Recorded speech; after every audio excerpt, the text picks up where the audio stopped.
أثابكم الله. فضيلة الشيخ، هذا سائل يقول: إني أحبك في الله، ثم يقول: لقد توفي والدي في رمضان هذا العام رحمه الله، كيف أكون بارا له بعد موته؟ وجزاكم الله خيرا. نسأل الله أن يرحمه وأن يرحم أموات المسلمين أجمعين، وأن يغفر لهم وهو خير الغافرين، وأن يجعلنا جميعا من البارين. اللهم بعزتك وجلالك أعطنا في البر أفضل ما أعطيت من بر. أولا أدعو الله، قل اللهم اجعلني بارا بوالدي ولا تجعلني عاقا لهما، لأن الدعاء مفتاح كل خير، والبر بيد الله يعطيه من يشاء.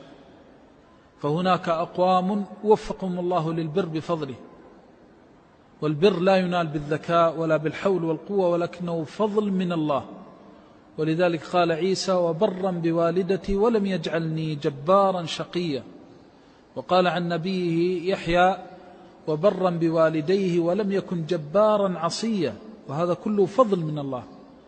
الأمر الثاني أن تأخذ بالأسباب في برك لوالديك التي تعينك على البر، وأن تتذكر عظيم الأجر والمثوبة عند الله إن ذكرت والدك بعد موته.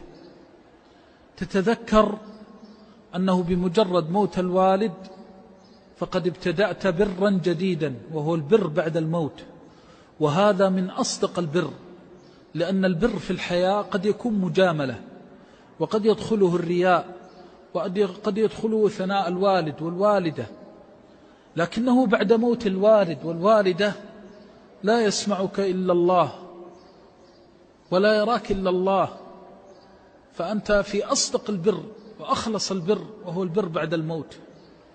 وثانيا شدة حاجة الوالدين، لأن الوالدين بعد الموت أشد حاجة إلى البر منهما في الحياة، لأن بر الحياة لقضاء مصالح الحياة. أما إذا مات وارتحما فإنهما في قبر لا يعلم ما فيه إلا الله، فالرحمة الواحدة منك والدعوة أن الله يرحمهما تساوي شيئا كثيرا. وكم من أب في ظلمة قبر نورها الله بفضله ثم بدعاء ابنه له،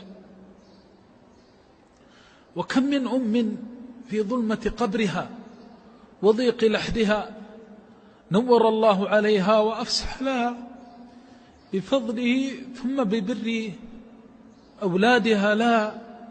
فالبر بعد الموت أشد ما يكون حاجة. والداك بحاجة إليك الآن، ولو كانا صالحين فإنك تسأل الله أن يزيدهما وأن يفسح لهما في قبريهما وأن ينور لهما، فتذكر أنهما أحوج ما يكونان إليك في مثل هذه الساعة. البر بعد الموت بر حاجة وشدة في الحاجة. تصور أخي لو أنك وضعت في غرفة على قدر جسدك، وهذه الغرفة يوسع لك فيها ويضيق عليك، كيف يكون حالك إلى أن تبعث؟ كم هي ساعة سرور حينما تفسح لك هذه الغرفة وحينما ينور لك فيها. فإذا قلت اللهم ارحم والدي وأفسح لهم ما في قبريهما ونور لهم ما فيه، أفسح للوالد في قبره والوالدة، فأدخلت السرور عليهما وأحسنت إليهما. الوالدان أحوج ما يكونان إليك الآن بعد الموت،